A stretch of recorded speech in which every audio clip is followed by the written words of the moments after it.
ಬೇಸಿಗೆ ಧಗೆಯ ಬೆವರು ಮಾತ್ರವಲ್ಲ ದೇಹದಲ್ಲಿನ ಉಷ್ಣಾಂಶವನ್ನು ಹೆಚ್ಚಿಸುತ್ತದೆ.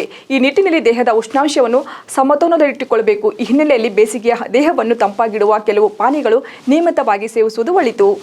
ಹಾಗಾದರೆ ಬೇಸಿಗೆಯಲ್ಲಿ ಯಾವೆಲ್ಲ ಹಣ್ಣುಗಳು ಜ್ಯೂಸ್ ಉಷ್ಣಾಂಶವನ್ನು ನಿಯಂತ್ರಣದಲ್ಲಿಡುತ್ತವೆ ನೋಡೋಣ ಬನ್ನಿ. ಮೊದಲನೇದಾಗಿ ಎಳ್ನೀರು. ಬೇಸಿಗೆ ಓಯಸಿಸ್ ಅಂದರೆ ಅದು ಎಳ್ನೀರು. ಬಳಲಿ ಬೆಂಡಾಗಿರುವ ದೇಹಕ್ಕೆ ಎಳ್ನೀರು ಚೈತನ್ಯ ನೀಡುವುದಲ್ಲದೆ ಶಕ್ತಿಯನ್ನು ಕೊಡುತ್ತದೆ. ಜೀರ್ಣಕ್ರಿಯೆಗೆ ಅಗತ್ಯವಾದ ನಾರಿನಾಂಶ ಇರುವುದರಿಂದ ಹೊಟ್ಟೆ ಆರೋಗ್ಯಕ್ಕೂ ಪರಿಣಾಮಕಾರಿಯಾಗಿದೆ.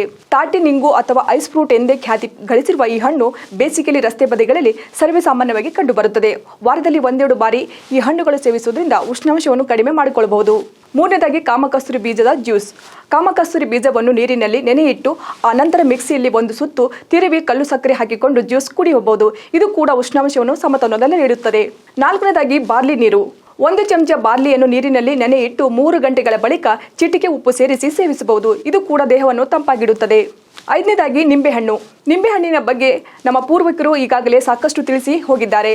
ನಮ್ಮ ಅಡುಗೆ ಮನೆಯ ವೈದ್ಯನಂತೆ ನಿಂಬೆಹಣ್ಣು ನಮ್ಮ ಆರೋಗ್ಯಕ್ಕೆ ರಕ್ಷಕವಚವಾಗಿದೆ. ಉಪ್ಪಿನಕಾಯಿ ಖಾರದಿಂದ ಹೊಟ್ಟೆಯ ಉರಿ ತಣಿಸೋಕೆ ನಿಂಬೆಹಣ್ಣು ಬೇಕೇ ಬೇಕು. ಹಾಗೆಯೇ ದೇಹದ ಉಷ್ಣಾಂಶವನ್ನು ಕಾಪಾಡುವಲ್ಲಿ ನಿಂಬೆ ಪಾತ್ರ ಮಹತ್ವದ್ದಾಗಿದೆ.